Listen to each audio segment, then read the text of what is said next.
Abakulira Vision Group okuli omukunganyo okuntiko Babula Kaija akulira abakitunzo Hope Noagaba n'akulira okutunoonyeza akatale Rain Tukahirwa banjudde abavujjirizi abalala abegase ku mwoleso gw'emikolo n'embaga ogusinga obunene mu ggwanga ogutegekebwa Vision Group ogwa Bride and Groom Expo ogunaabeerawo okuva nga 26 okutuuka nga 28 omwezi guno ogw'omukaaga mu Multipurpose Hall Erugogo.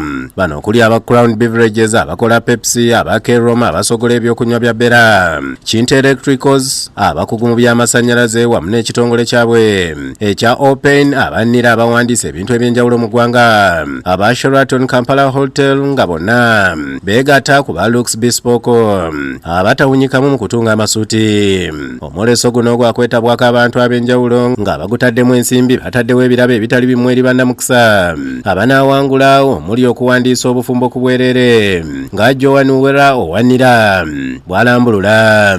So kweno expo twagala abantu bamanye baregisteringa batya obufumbo bwabwe era bayita mu mitendera ki egy'okuregisteringa obufumbo. N'ekirala twagala abantu bamanye nti lwaki olina okuregisteringa obufumbo bwo nawe oba toburegisterinze kiki ky'osala. Okusinziira ku Natin Bagwani ne mukyala we Doreen Bagwani, aba Lux Bespoke bateereddewo abagole bannamukisa 10 amasuuti ag'embaga aganaawangulwa. Ffe tuli badda Lux Bespoke tugenda kubanga kwambaza abagole abali babawangudde ku lunaku olwo abagole 10 era ffe tutunga amasuuti according to size y'omuntu. Tulinayo akapya omulundi guno ogwa Bride and Groom. Twaleese kaftan suits ezambalwa wabakyala wamu n'abaami. Prudence Okunika akulira Keroma abakola ebyokunywa bya Bera okuli Bera Wine basabye bannayuganda okuwagira ebyabwe ebikolebwa kuno n'akakasa nti bateereddewo abawanguza ebyokunywa eby'obwereere. Bera Wine is very good for the what?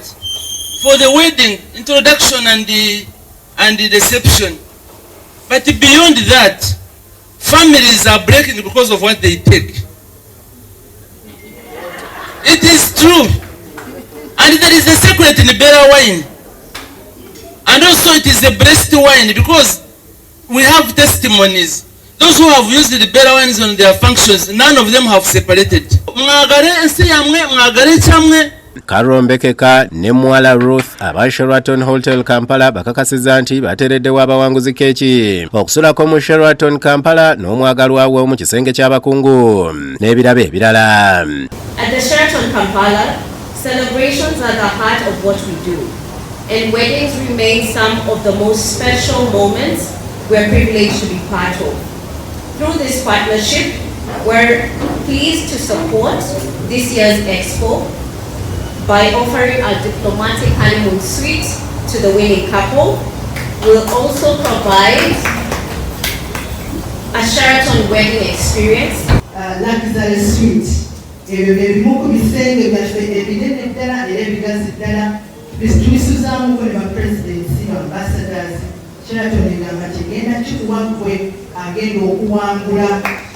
Era nga wano we tuli ekizimbe bakiyita Kintu Center. Tulina mu brand yaffe ya Kintu, tulina brand yaffe ya Open etukyaziza kati, tulina Standard Cable Operation tukola cables, era tulina ne Giritaya. Temugenda Dubai, temugenda twabibaleetedde wano. Tugenda bawa discounts okuvira ddala ku kye tuyita kimu kya 10%, 10% ku customized cabinetry, customized furniture. We shall also give you another 10% on what we call loose furniture. Abalala abagenda okubeerayo bebasenga ne bakojja n'abasumba bagenda okwongerawo okubulirira abafumbo. Omwoleso gw'omwaka guno gwakutambulizibwa ku mulamwa ogugamba nti okusukka kukuba ebirayiro, omukwano n'okuzimba amaka. Kaija asiimye abo bonna abagutaddemu ensimbi era n'akoowola abantu okugenda mu bungi Erugogo n'akakasa nti bakugoberera amateeka gonna n'obukwakulizo ebyasibwawo okulwanyisa okusaasaana okw'ekirwadde ky'Ebola. Tongoza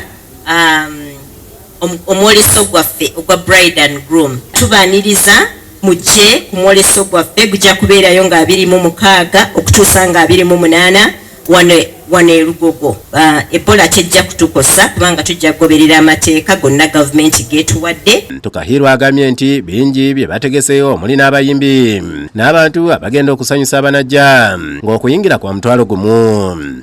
To make this year's expo even more exciting, we introduced a raffle ticket.